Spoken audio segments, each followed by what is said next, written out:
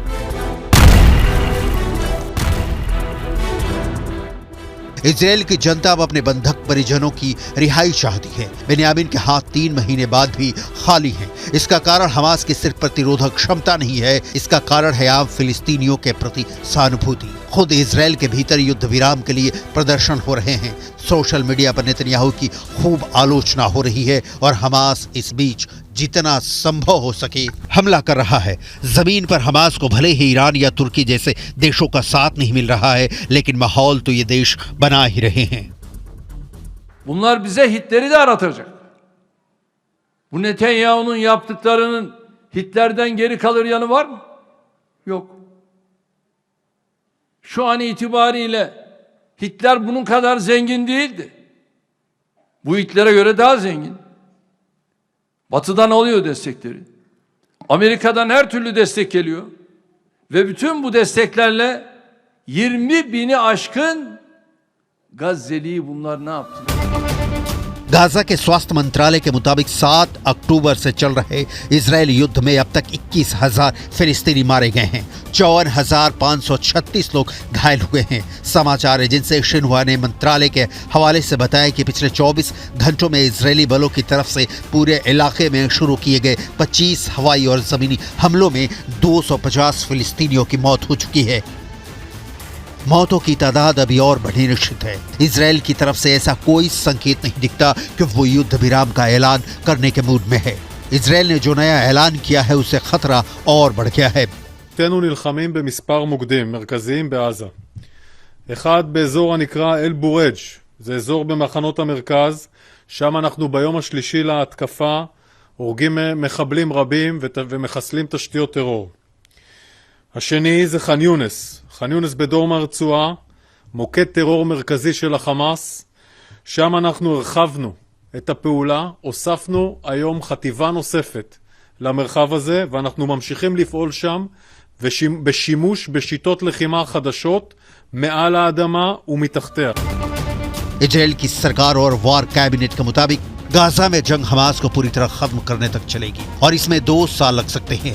Cabinet ने Israeli defence force यानी IDF को बता दिया है कि हमास के मिलिट्री पावर को पूरी तरह खत्म करना है ताकि फ्यूचर में वो कभी भी 7 अक्टूबर जैसे हमलों को अंजाम न दे सके।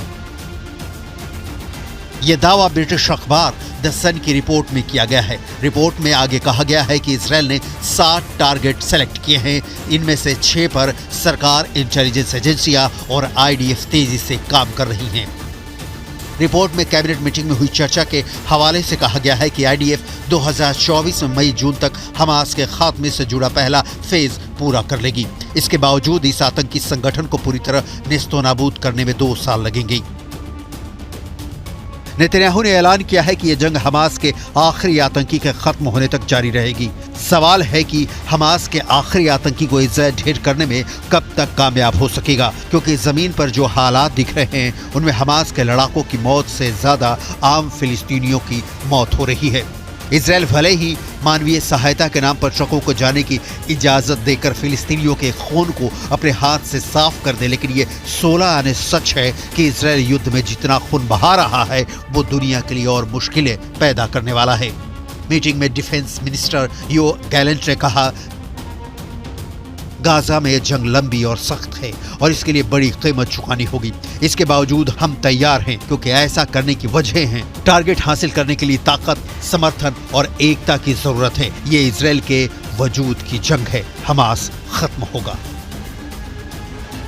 हमास के खात्मे तक नहीं बल्कि गाजा पर इजराइल के कब्जे तक लगता है यह जंग चलने वाली है, क्योंकि इजराइल यमन के हूथी ही नहीं लेबनान के हिजबुल्लाह लड़ाकों के अंत का भी प्लान बना चुका है। जिस तरह से हूथी इजराइल पर हमले कर रहे हैं, इजराइल को कल न परसों कदम उठाने ही होते, लिहाजा अभी ही इजरायली डिफेंस फोर्स हूथी को करारा जवाब देने की तैयारी में जुटा है। इजराइल के सामने क्लियर है कि गाजा में जारी जंग का फायदा लेबनान का आतंकी संगठन हिजबुल्लाह उठाने की कोशिश कर रहा है। इसलिए अब इस फ्रंट पर भी उसी तरह जवाब दिया जाएगा जैसा गाजा में दिया जा रहा है।